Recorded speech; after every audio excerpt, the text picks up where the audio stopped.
Bismillahirrahmanirrahim. Assalamualaikum warahmatullahi wabarakatuh. Izin memperkenalkan diri, nama saya Meliana dengan NPM 2021020118. Di sini saya dari kelas G. Di sini saya akan mempresentasikan makalah tentang sosiologi. Yang dimana di sini adalah pengertian sosiologi. Sosiologi adalah bidang yang mempelajari atau mengamati tentang interaksi individu dengan kelompok dengan masyarakat, yang dimana individu interaksi ini dilakukan oleh dua orang lebih, yang dimana yang dilakukan oleh masyarakat dengan individu lainnya.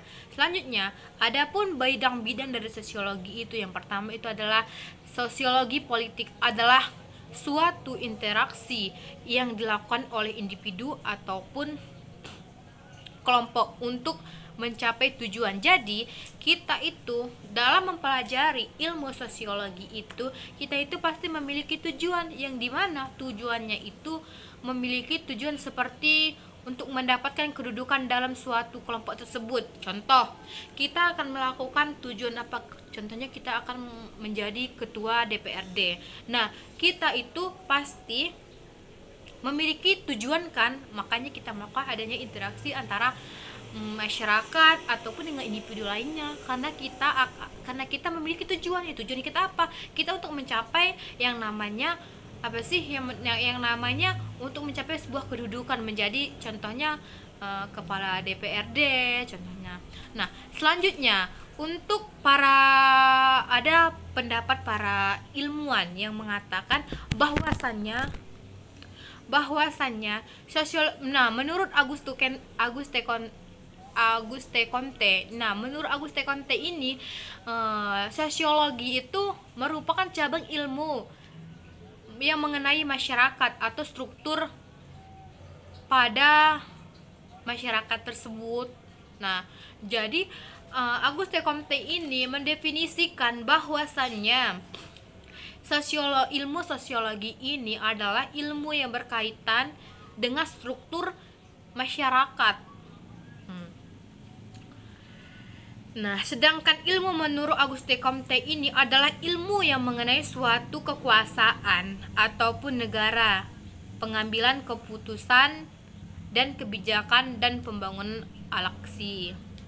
Selanjutnya, sosiologi itu ada beberapa para pendapat juga yang mengartikan apa sih sosiologi politik itu. Yang salah satunya, sosiologi politik adalah suatu bidang ilmu yang memahami tentang teori lama, sedangkan ilmu politik selalu mencari teori yang ada pada masa kini. Nah, di sini ada dua yang berpendapat bahwasannya, ada dia yang berpendapat seperti ini. Dia berkata bahwasannya dia ini berpendapat bahwa ilmu sosiologi politik ini memahami tentang teori lama. Nah, jadi sedangkan ada juga ilmu politik yang mencari teori-teori yang ke masa kinian. Nah, selanjutnya saya akan mengapa ilmu sosiologi itu penting dalam kaitannya dengan proses pencapaian, penggunaan dan mempertahankan kekuasaan, ya, karena bahwa ilmu politik itu adalah suatu cara taktik seseorang ataupun kelompok untuk mempengaruhi kelompok lainnya atau mempengaruhi individu lainnya agar mengikuti apa yang dikehendakinya. Alasannya mengapa sosiologi itu digunakan untuk mencapai suatu kekuasaan atau mencapai suatu tujuan. Karena begini ya, karena kekuasaan adalah kekuatan untuk mempengaruhi kekuatan untuk mempengaruhi maupun memaksa. Pejabat mempertahankan pejabat pemerintahan yang mempunyai kekuasaan untuk memaksa orang lain untuk mengikuti kehendak dia gitu. Nah, selanjutnya di sini saya akan menyatakan posisi kekuasaan dan negara dalam kacamata sosiologi.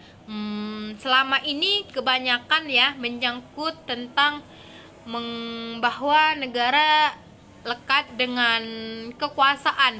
Padahal secara sosiologi dapat kita pahami bahwa asal muasal kekuasaan yang berjalan masih dalam konteks sosial ataupun penggunaan kekuasaan itu selalu konteks dalam lingkungan kita ini, baik lingkungan sosial, politik ataupun alamiah. Selanjutnya itu pengertian sosiologi menurut para ahli. Ini menurut menurut Auguste Comte. Ini menurut para ahli, contohnya salah satunya itu Leon Dewey, yang dimana Leon Dewey ini menyatakan bahwa menurut pandangan dia itu sosiologi politik itu sebagai ilmu tentang kekuasaan pemerintahan. Dia ini berpendapat menurut Leon Dewey ini ilmu sosiologi politik itu yang berkaitan dengan kepemerintahan gitu. Nah, selanjutnya di sini ada menurut siapa sih tadi itu, Rand dan Abstrait. Nah, dia ini berpendapat juga begini, bahwasannya sosiologi itu merupakan bidang subjek yang mempelajari tentang merataan politik atau struktur sosial dan struktur politik antara tinjauan tingkah laku atau sosial dan tingkah laku politik. Jadi bisa kita artikan di sini ada beberapa banyak pendapat dari para ahli yang berpendapat ada sosiologi itu mereka berpendapat adanya untuk mengatur di kepemerintahan, dan juga ada yang berpendapat bahwasannya ilmu sosiologi ini lebih cenderungnya untuk mereka menggunakan dengan adanya tujuan untuk mencapai sebuah kedudukan. Mungkin itu yang bisa saya sampaikan.